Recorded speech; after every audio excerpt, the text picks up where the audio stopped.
Neil, your thoughts on the game? That's probably about it, to be honest. Wasn't very good. Wasn't a very good spectacle. You know, I thought we were sloppy from 1 minute to 94. You know, and although we're the better side, we could have, you know, with the chances again, we've had 8 or 9 glaring chances, I would say, very good chances, whatever you want to call it.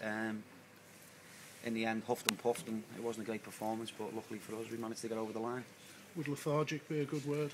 I don't know if we were lethargic. I just thought sloppy. We tried to, you know, we were at home, tried to go 2 up front, you know, 2 wide players.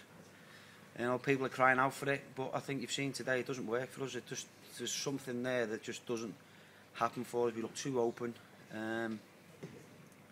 People get at us too easy, you know, and we're all over the place. So again, it's go back to the drawing board. You know, we tried to come here today and be open and try and get at Mickleover, who, you know, to be fair to them, I've dug in and kept going, because at one stage, once we got the second, I thought this could be any score, but we missed a couple of chances, and then we've given out another, you know, sloppy goal away. And then, to be fair to them, it's give them a lift, and you've had the right go.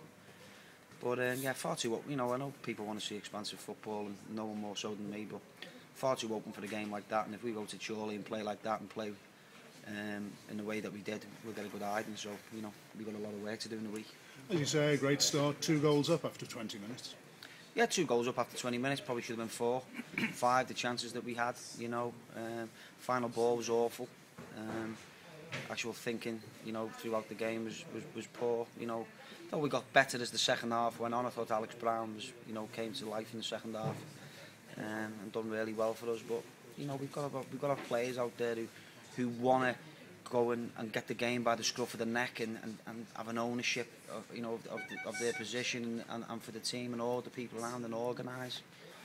And at this minute, I'm looking at that and I'm thinking, last season it's like a mirror image of last season, and I'm not having last season again. So, you know, we've got a lot of work to do midweek, you know, and we'll reassess where we are and we'll have a look. And because, you know, there's one thing I'm going to do is I'm going to learn my lesson from last season, and I don't want to see any more of the end performances. Is there an arrogance in some of the players against a lesser side like that, and the fact that you're top of the league and they think possibly it is going to be a walkover? I don't think there's an arrogance, because if you look today, we've given lads opportunities, and them lads who come in, they haven't not taken their opportunities, but other players around them have not performed, you know. And I don't think it's an arrogance. It's just it just seems with some at the moment, you know. I've got lads carrying knocks, you know, mainly the 2 centre halves, and obviously Christian Smith's got, you know, I think a broken rib, so we had to leave him out today. And without making excuses, but some of the play, and it was so sloppy and very disappointing. I was so disappointed. I mean, that's the most frustrated I've been on the touchline for a long time, because there's simple things we couldn't do.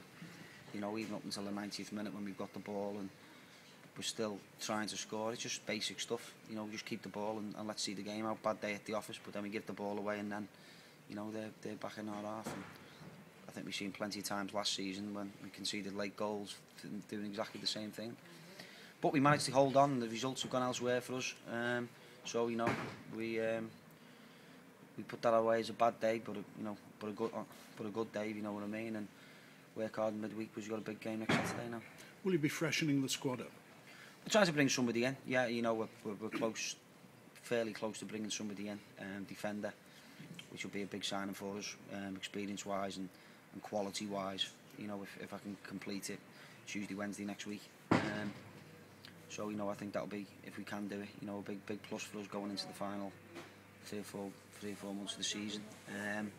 Obviously, we brought Stefan in. You know, he's come on. I thought lively as anything. You know, open them up, you know, at will, and some great little quality, considering, you know, he trained with us on Thursday, and that's the first time we've seen him. But yeah, you know, we've got a lot of work to do midweek, and we will do that, and we'll assess where we're at and pick a team for Chorley.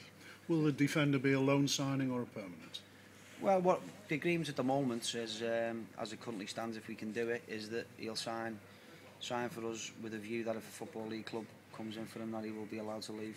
So that's the only negative side. But, you know, at this stage of the season, for a Football League side to come in after we've signed him would be unusual. It could happen, but, you know, we'll worry about the... Can they do that after Tuesday? I'm not sure, but if the non-contract, I think they can, and that's an agreement we'll have with the player. but you know, I'm prepared to take that gamble at this time to get the player in. So you know, we have got one or two other options if it doesn't happen. But you know, the one that I've been waiting for, you know, has moved on quite considerably this morning. And was he here at the game today? He wasn't here at the game today, no. But hopefully he'll be a Chester player middle part of next week. But you know, there's no guarantees in football, as you know, things can change very quickly. Neil, thanks for talking to us. Okay, cheers.